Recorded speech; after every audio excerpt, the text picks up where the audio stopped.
हो चुका आगाज रण का, युग बदलने की तैयारी, जीत उसी की होगी जिसका संघर्ष है जारी। चलिए दोस्तों, स्टार्ट करते हैं आज के करंट अफेयर्स क्वेश्चन इस मोटिवेशन क्वेट के साथ। जिन्हें अपने आप पर भरोसा होता है उनका मुकाबला बस अपने आप के साथ होता है, ना किसी दूसरे के साथ होता है। कहते नहीं, मन के हारे हार है, मन के जीते जीत।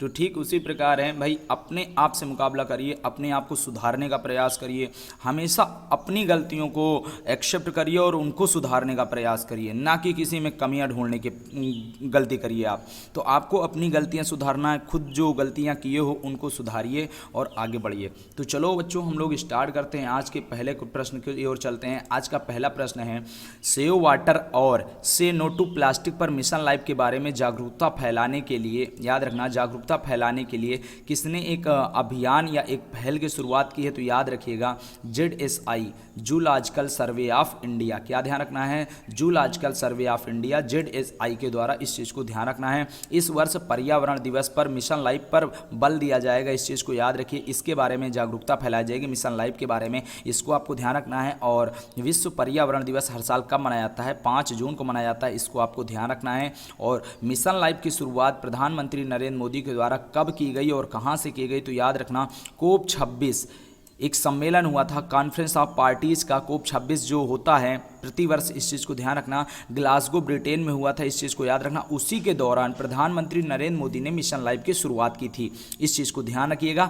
काफ़ी इंपॉर्टेंट क्वेश्चन है और आपके पेपर में पूछा भी जा सकता है। तो भारत में सिंगल यूज प्लास्टिक, अगला प्रश्न क्या है भाई? अगला प्रश्न आपसे पूछा जा रहा है, भारत में सिंगल यूज प्लास्टिक पर प्रतिबंध कब लगाया गया? तो याद रखिए 1 जुलाई 2022। क्या ध्यान रखना है? 1 जुलाई 2022 को भारत में सिंगल यूज प्लास्टिक पर प्रतिबंध लगा दिया गया। इस क्वेश्चन को भी आप ध्यान रखना, क्योंकि आपके पेपर में पूछा जा सकता है। चलिए अगले प्रश्न में चलते हैं। आज का अगला प्रश्न है, अगले प्रश्न में जाने से पहले बच्चों हम लोग यहाँ पे थोड़ा सा जान लेते हैं ASI बारे में और ZSI और GSI के बारे में। तीनों में फर्क होता है बच्चों, लेकिन बड़े कंफ्यूज हो जाते हो आप लोग। तो ध्यान देना, यहाँ पर अगर ASI पूछा जाए मतलब आर्कियोलॉजिकल सर्वे ऑफ इंडिया, इस बात को ध्यान देना। और ZSI के बारे में अगर बात करें, जूलॉजिकल सर्वे ऑफ इंडिया। और GSI के बारे में बात करें तो याद रखना, जियोलॉजिकल सर्वे ऑफ इंडिया। अब देखो इनका मतलब क्या होता है। ASI के बारे में अगर बात करें तो भारतीय पुरातत्व सर्वेक्षण है। क्या? भारतीय पुरातत्व सर्वेक्षण है और इसकी स्थापना हुई थी 1861 में। उस समय भारत के वायसराय थे लॉर्ड कैनिंग, ये आपको ध्यान रखना है। अगर ASI के हेडक्वार्टर की बात करें तो नई दिल्ली में है। और ASI के महानिदेशक कौन बने? प्रथम महानिदेशक कौन थे? Alexander Cunningham. और इन्हीं को भारत में भारतीय पुरातत्व विभाग का जनक भी कहा जाता है, इस चीज़ को ध्यान रखना। और वर्तमान में अगर पूछा जाए ASI की महानिदेशक कौन है, याद रखिए V विद्यावती, इस चीज़ को ध्यान रखना। और पुरातत्व विभाग की स्थापना कब की गई? तो याद रखना 1904 में लॉर्ड कर्जन के द्वारा की गई थी, इस चीज़ को याद रखना, पुरातत्व विभाग की स्थापना। और अगर यहीं पे हम बात करें ZSI के बारे में तो इसको कहते हैं भारतीय प्राणी सर्वेक्षण। और बात करें इसकी स्थापना तो याद रखिए 1875। कब हुई थी भाई? इसकी स्थापना हुई थी 1875 में। और इसका हेडक्वार्टर कहाँ पर भाई? कोलकाता में है, इसको ध्यान रखिएगा। और वर्तमान में अगर पूछा जाए ZSI के महानिदेशक कौन है तो धृति बनर्जी हैं, इसको आपको ध्यान रखना है। और यहीं पे अगर हम बात करें GSI के बारे में तो इसको बोलते हैं भारतीय भूवैज्ञानिक सर्वेक्षण। अगर बात करें स्थापना की तो याद रखिए 1851 में इसकी स्थापना हुई थी और इसका मुख्यालय कोलकाता में पड़ता है। और अगर पूछा जाए इसकी वर्तमान में महानिदेशक कौन है तो S राजू, आपको ध्यान रखना है। क्या ध्यान रखना? S राजू, इसको आप नोट डाउन कर लेना। सारे के सारे इंपॉर्टेंट क्वेश्चन है बच्चों। आप बड़े कंफ्यूज होते हो, कभी ASI देखते हो, कभी ZSI देखते हो, कभी GSI देखते हो, तो आपको बड़ी कन्फ्यूजन्स होती है। आज मैंने यहाँ पर आपको एक साथ तीनों को करा दिया है, तो आप इसको अच्छे से ध्यान देना। कोई ना कोई क्वेश्चन कभी डायरेक्ट पेपर में आ जाते हैं, हेडक्वार्टर्स आपके पेपर में आ जाएंगे, स्थापना आ जाएगा, महानिदेशक कौन है, ये सारे क्वेश्चन बन जाते हैं, तो आपको इनको ध्यान रखना है। चलिए आगे बढ़ते हैं, अगले क्वेश्चन पे चलते हैं, प्रश्न नंबर 2 पर। इसमें पूछा गया है, किस उच्च न्यायालय किस उच्च न्यायालय के जाति आधारित, याद रखिए, सर्वे को तत्काल बंद करने का आदेश दे दिया? किस राज्य के उच्च न्यायालय ने? तो याद रखिएगा बिहार के पटना उच्च न्यायालय ने, याद रखना, जाति आधारित सर्वे को तत्काल बंद करने का निर्देश दिया। पटना उच्च न्यायालय की स्थापना कब हुई थी? तो 1916 में हुई थी। और बिहार के CM का नाम क्या है? नीतीश कुमार। और वहाँ के गवर्नर यानी राज्यपाल प्रेजेंट टाइम में कौन है? तो याद रखिए राजेंद्र विश्वनाथ आर्लेकर। और देश का पहला डॉल्फिन रिसर्च सेंटर कहाँ खोला गया? तो पटना, गंगा नदी पर, बिहार में पड़ता पड़ता है, इस चीज़ को ध्यान रखना। और दुनिया की सबसे लंबी क्रूज सेवा कहाँ से कहाँ चली, तो वाराणसी से डिब्रूगढ़ किस नदी पर सबसे लंबी क्रूज सेवा चल रही है दुनिया की, तो याद रखना गंगा और ब्रह्मपुत्र नदी, इन दोनों नदियों को ध्यान रखना, वेरी वेरी इंपॉर्टेंट है, अच्छे से ध्यान देना। और बिहार की पहली रामसर साइट का नाम क्या है, कांवर झील, क्या याद रखना, कांवर झील कहाँ पड़ता है, बेगूसराय बिहार, कहाँ पर, बेगूसराय बिहार। और बिहार के मुख्यमंत्री का नाम क्या है भाई, श्री कृष्ण सिंह है, इस चीज़ को आप ध्यान रखिए। और उपनाम अगर बात करें तो बिहार के जो पहले मुख्यमंत्री थे उनका नाम था, उपनाम था भाई बिहार केसरी, क्या था भाई, बिहार केसरी, इस चीज़ को ध्यान रखिएगा। चलिए बच्चों अगले क्वेश्चन पे चलते हैं। आज का अगला क्वेश्चन है वायुसेना के नए उप प्रमुख कौन बने, तो याद रखिए आशुतोष दीक्षित, इस चीज़ को ध्यान रखिएगा, वेरी वेरी इंपॉर्टेंट है। और अगर हम थल सेना के प्रमुख की बात करें तो जनरल मनोज पांडे हैं, इस चीज़ को ध्यान रखिएगा। थल सेना के उप प्रमुख का नाम क्या है, एमवी सुचेंद्र कुमार। और वायुसेना के प्रमुख का नाम क्या है, विवेक राम चौधरी, क्या ध्यान रखा, विवेक राम चौधरी, या शॉर्ट में कह दीजिए वीआर चौधरी। और वायुसेना के उप प्रमुख, यही अपने प्रश्न का आंसर था, आशुतोष दीक्षित, इस चीज़ को ध्यान रखिएगा। और नौसेना के प्रमुख का नाम क्या है भाई, आर हरि कुमार है। और यहीं पर अगर हम बात करें उप प्रमुख का नाम क्या है, तो भाई संजय जसजीत सिंह, क्या ध्यान रखना, संजय जसजीत सिंह, इस चीज़ को नोट कर लीजिए, वेरी वेरी इंपॉर्टेंट हो जाएगा। और अगर यहीं पर इंपॉर्टेंट हम दिवस के बारे में बात करें सेना से संबंधित, तो याद रखिए नौसेना दिवस हर साल मनाया जाता है 4 दिसंबर को। और याद रखिए थल सेना दिवस मनाया जाता है 15 जनवरी को। और वायुसेना दिवस मनाया जाता है 8 अक्टूबर को। भारतीय तटरक्षक बल मतलब आईसीजी अपना स्थापना दिवस मनाता है 1 फरवरी को। बीएसएफ अपना स्थापना दिवस मनाता है 1 दिसंबर, इस चीज़ को याद रखिए। अब देखो बीएसएफ और नागालैंड राज्य भी अपना स्थापना दिवस कब मनाता है, 1 दिसंबर को। झंडा दिवस कब मनाता है भाई, 7 दिसंबर को मनाया जाता है, इस चीज़ को अच्छे से आप ध्यान रखिएगा। चलिए आगे बढ़ते हैं, अगले क्वेश्चन पे चलते हैं, आज के अगले प्रश्न पे। आज का अगला प्रश्न जो है वो क्या है भाई, याद रखिए बंगाल की खाड़ी में आने वाले चक्रवात मोका का नामकरण किस देश ने किया है, ये आपको बताना है। तो याद रखिए इसका आंसर जो होने वाला है वो होने वाला है यमन। तो याद रखिए चक्रवात जो अभी आने वाला है बंगाल की खाड़ी में, उसका नामकरण किस देश ने कर दिया, तो याद रखिए उसका नामकरण जो किया है वो यमन देश ने किया है, इस चीज़ को आप ध्यान रखना, इंपॉर्टेंट हो जाएगा। अगर हम इंपॉर्टेंट फैक्ट में बात करें तो निवार नामक जो चक्रवात आया था इसका नामकरण किस देश ने दिया था भाई, ईरान, किसने, ईरान। बुरेवी का नामकरण किसने दिया था भाई, मालदीव, इस चीज़ को आप ध्यान रखिए, वेरी वेरी इंपॉर्टेंट हो जाएगा, मालदीव आपको ध्यान रखना है। और अगर हम बात करें तौकाते नामक जो चक्रवात आया था इसका नामकरण किस देश ने किया था भाई, इसका देश का भाई याद रखना है म्यांमार, किसने भाई, म्यांमार। और अगर पूछा जाए यास नामक चक्रवात का नामकरण किस देश ने किया था, तो याद रखिए इसका जो आंसर होने वाला है वो होने वाला है ओमान, क्या होने वाला, ओमान, इस चीज़ को ध्यान रखिएगा।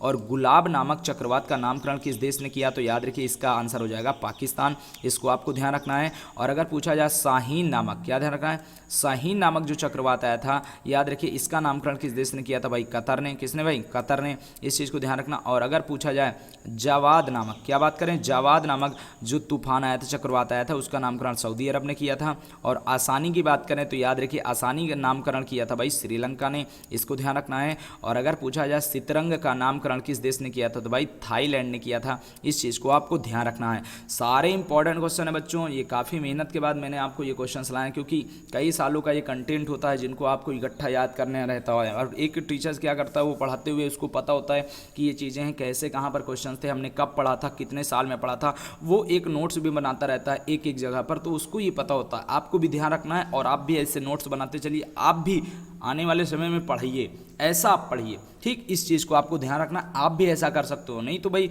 ऐसी संस्कृति खत्म हो जाए टीचरों की, तो आने वाले जो बच्चे हैं वो भी आने वाले समय में पढ़ाएं, ये ज़रूरी होता है। आप उस हिसाब से थोड़ा सा पढ़ाई करना स्टार्ट करिए।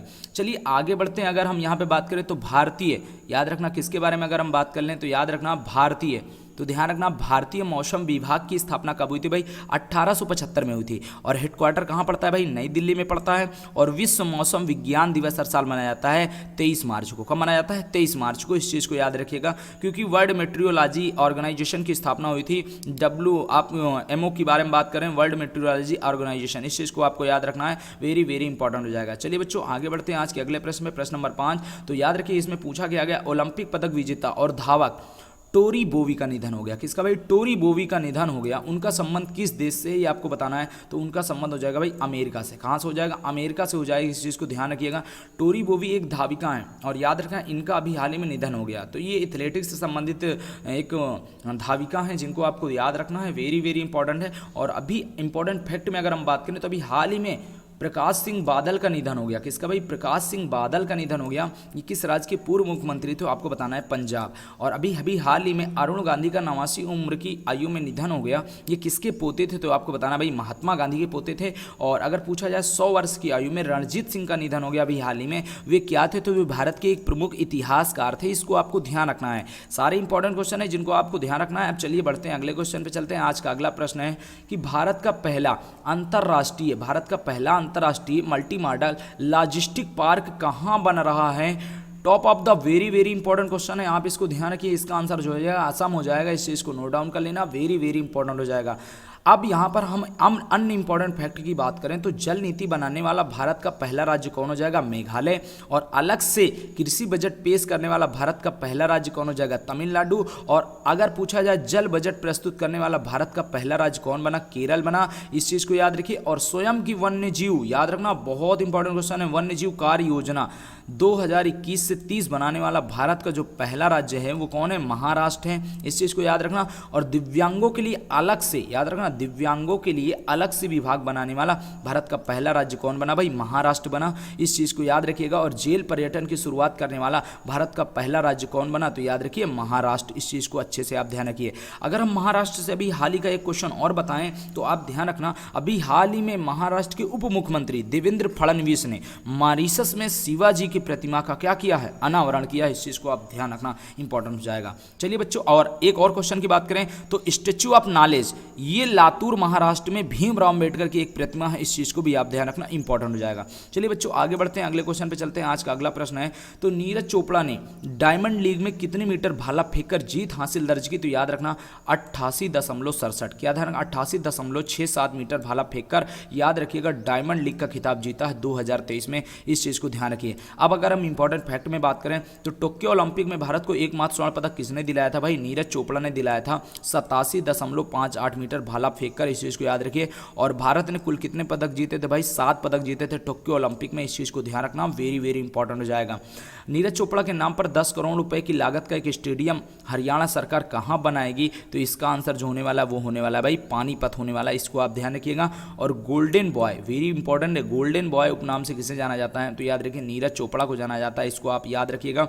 और पुणे आर्मी स्पोर्ट स्टेडियम का नाम किसके नाम पर रखा गया है? नीरज चोपड़ा के नाम पर रख दिया गया है। इस चीज़ को याद रखिएगा, इंपॉर्टेंट हो जाएगा। राष्ट्रीय भाला फेंक दिवस कब मनाया जाता है भाई? राष्ट्रीय भाला फेंक दिवस मनाया जाता है 7 अगस्त को। और एक क्वेश्चन और ध्यान रखना बच्चों, 7 अगस्त से राष्ट्रीय हथकरघा दिवस हर साल कब मनाया जाता है? 7 अगस्त को मनाया जाता है। इस चीज़ को याद रखना। और 7 अगस्त को क्यों राष्ट्रीय भाला फेंक दिवस मनाया जाता है? क्योंकि नीरज चोपड़ा ने 7 अगस्त 2021 को, याद रखना, टोक्यो ओलंपिक में गोल्ड मेडल जीता था। इस कारण इस दिन को हर साल राष्ट्रीय भाला फेंक दिवस के रूप में मनाया जाएगा। इस चीज़ को आप ध्यान रखना। नीरज चोपड़ा को मिले अन्य पुरस्कारों के बारे में अगर हम बात करें तो ध्यान रखिए, यहाँ से पूछा जा सकता है नीरज चोपड़ा को मिले अन्य पुरस्कार। तो इसमें अगर हम बात करें सबसे इंपॉर्टेंट जो है वो है अर्जुन पुरस्कार। ये कब दिया गया? 2018 में। विशिष्ट सेवा पदक कब दिया गया था? 2020 में। मेजर ध्यानचंद खेल रत्न अवार्ड, सबसे इंपॉर्टेंट ये भी है, ये आपको ध्यान रखना है। मेजर ध्यानचंद खेल रत्न अवार्ड कब दिया गया? 2021 में। और परम विशिष्ट सेवा पदक कब दिया गया, जिसे प्रतिमान विशिष्ट सेवा पदक भी कहते हैं? 2022 में। और पद्म श्री कब दिया गया? याद रखना 2022 में। तो इनसे संबंधित 3 आपको क्वेश्चन के आंसर जरूर याद होना चाहिए। अर्जुन पुरस्कार कब दिया गया? 2018 में। मेजर ध्यानचंद खेल रत्न अवार्ड कब दिया गया? 2021 में। और पद्म श्री कब दिया गया? 2022 में। इस सारे क्वेश्चन को आपको ध्यान रखना, वेरी वेरी इंपॉर्टेंट हो जाएगा। चलिए बच्चों अगले क्वेश्चन पे चलते हैं। आज का अगला प्रश्न है, अगले प्रश्न में पूछा गया मशीन कैंसी, याद रखना मशीन कैंसी 2023 शिखर सम्मेलन कहाँ शुरू हुआ? तो इसका आंसर आपको करना है, इसका आंसर जो होने वाला है वो दुबई होने वाला है। इस चीज़ को आप ध्यान रखना, इंपॉर्टेंट हो जाएगा। अगर हम इंपॉर्टेंट फैक्ट में बात करें तो एशिया बैडमिंटन चैंपियनशिप 2023 कहाँ हो चुकी है? तो याद रखना दुबई में हो चुकी है। भारत के एक पुरुष युगल की टीम जिसमें सात्विक साईराज और चिराग शेट्टी ने, याद रखिए, गोल्ड मेडल लेकर आए। इस चीज़ को आपको ध्यान रखना, इंपॉर्टेंट हो जाएगा। एशियाई कुश्ती चैंपियनशिप के बारे में बात करें 2023 कहाँ पर हुई? तो याद रखिए अस्ताना में हुई, कजाकिस्तान की राजधानी अस्ताना में। और विश्व मुक्केबाजी चैंपियनशिप 2023 का आयोजन कहाँ हुआ? तो याद रखिए भारत में हुआ। इस चीज़ को ध्यान रखना। और भारत में कहाँ पर? नई दिल्ली में। और विश्व शतरंज चैंपियनशिप 2023 कहाँ संपन्न हुआ? तो याद रखिए अस्ताना में हुआ। इस चीज़ को याद रखना, आपको पता होना चाहिए। 17वें विश्व चैंपियन कौन बने? तो डिंग लिरेन, चाइना के व्यक्ति हैं, ये आपको ध्यान रखना है, वेरी वेरी इंपॉर्टेंट है। रूस के एक प्लेयर हैं जिसको निपोम गियात्वी को हराकर इन्होंने 17वें विश्व चैंपियन का खिताब जीता। और प्रेजेंट टाइम में अगर पूछा जाए वर्तमान शतरंज चैंपियन कौन है? डिंग लेरिन है। इस चीज़ को आप अच्छे से ध्यान रखिएगा। और विश्व का सबसे बड़ा फ्रेंचाइजी शतरंज लीग जिसको कहा जाएगा ग्लोबल चेस लीग, याद रखिएगा, इसका आयोजन कहाँ हो रहा है? तो इसका आयोजन हो रहा है भाई दुबई में किया जाएगा। इस चीज़ को आप ध्यान रखिए, इंपॉर्टेंट हो जाएगा।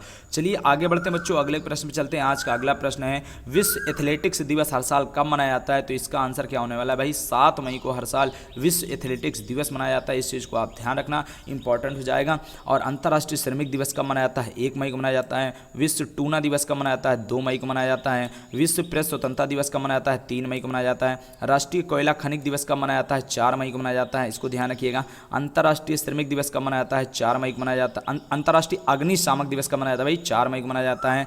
और विश्व पुर्तगाली भाषा दिवस कब मनाया जाता है? 5 मई को मनाया जाता है, विश्व पुर्तगाली भाषा दिवस, इस चीज़ को नोट डाउन करना। और विश्व एथलेटिक्स दिवस कब मनाया जाता है? तो 7 मई। और अगर पूछा जाए राष्ट्रीय भाला फेंक दिवस तो 7 अगस्त बताना आप लोग। चलिए बच्चों आगे बढ़ते हैं, अगले प्रश्न पे चलते हैं। आज का अगला प्रश्न है प्रश्न नंबर 10, तीसरे खेलो इंडिया यूनिवर्सिटी गेम 2023 का शुभंकर का नाम क्या है? एक लोगो जारी किया गया है जिसका नाम आपको बताना है, उसमें क्या नाम है भाई? जीतू द बारहसिंगा। ये आपको याद रखना है, जीतू याद रखना है। ये कि जीतू क्या है भाई? बारहसिंगा, इस चीज़ को ध्यान रखना, इंपॉर्टेंट हो जाएगा, अच्छे से आपको याद रखना है। और यूपी के 4 शहरों में याद रखिए खेलो इंडिया यूनिवर्सिटी गेम का आयोजन होगा, जिसमें से बात करें लखनऊ, वाराणसी, नोएडा और गोरखपुर, इस चीज़ को ध्यान रखिएगा।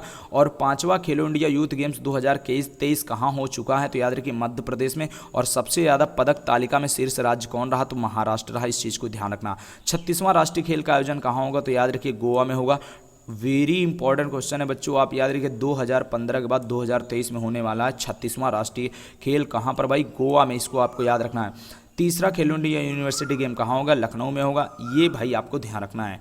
चलिए बच्चों आगे बढ़ते हैं, अगले क्वेश्चन पे चलते हैं। आज का अगला प्रश्न है उस पर चलते हैं। तो ओडीआई में सबसे तेज 5000 रन बनाने वाले खिलाड़ी कौन बने? तो याद रखना सबसे तेज ओडीआई वनडे क्रिकेट में, इस चीज़ को ध्यान रखना है। तो आंसर क्या हो जाएगा भाई? बाबर आजम हो जाएगा, पाकिस्तान के बाबर आजम, इस चीज़ को आपको ध्यान रखना है। अगर हम इंपॉर्टेंट फैक्ट में अगर बात कर लें तो आईपीएल में सबसे तेज 100 विकेट लेने वाले खिलाड़ी कौन बने? तो याद रखना कागिसो रबाडा बने, इस चीज़ को ध्यान रखिएगा। और अगर पूछा जाए आईपीएल में सबसे तेज 6000 रन बनाने वाले खिलाड़ी कौन बने? तो डेविड वार्नर बने, इस चीज़ को याद रखिएगा। और 2023 में आईपीएल का कौन सा संस्करण हो रहा है? 16वां हो रहा है, इस चीज़ को ध्यान रखना। और 2023 में आईपीएल में कितनी टीमें हिस्सा ले रही हैं? तो याद रखिए 10 टीमें हिस्सा ले रही हैं, इस चीज़ को याद रखना। 2 नई टीमें अभी बनी हुई हैं, पिछले साल बनी थी, जिनको बात करें लखनऊ सुपर जायंट्स और गुजरात टाइटंस, इस चीज़ को ध्यान रखना। लखनऊ सुपर जायंट के कैप्टन कौन है? तो याद रखिएगा केएल राहुल। और गुजरात टाइटन का कौन हो जाएंगे? हार्दिक पांड्या हो जाएंगे, इस चीज़ को ध्यान रखना। चलिए बच्चों आगे बढ़ते हैं। आज के तो ये रहे भाई कल बीते हुए क्वेश्चन, जिनका आंसर आपको कमेंट बॉक्स में करना था, उसका आंसर मैंने यहाँ पे हाईलाइट कर दिया, इस चीज़ को याद रखिए। तो याद रखिए business leader of the decade award से किसे दिया गया? कुमार मंगलम बिरला को। और पहला वैश्विक बौद्ध सम्मेलन की मेजबानी कहाँ की जाएगी? तो इसका आंसर हो जाएगा भाई नई दिल्ली में। चलिए बढ़ते हैं आज के प्रश्न पे चलते हैं। आज के प्रश्न के अनुसार एडीआर की रिपोर्ट के अनुसार भारत के सबसे धनी मुख्यमंत्री कौन बने? इसका आंसर आपको कमेंट बॉक्स में लिखना है। और पहली जल शक्ति जनगणना के अनुसार सबसे ज़्यादा जल संरचनाएं किस राज्य में? इसका आंसर भी आपको कमेंट बॉक्स में करना है। तो जाइए भाई कमेंट बॉक्स में इन दोनों प्रश्नों के आंसर आप लोग लिख दीजिए। और अगर आपको वीडियो पसंद आया हो तो लाइक करिए, अपने दोस्तों के साथ ज़्यादा से ज़्यादा शेयर करिए। इसी के साथ वीडियो को द एंड करते हैं। जय हिंद, जय भारत।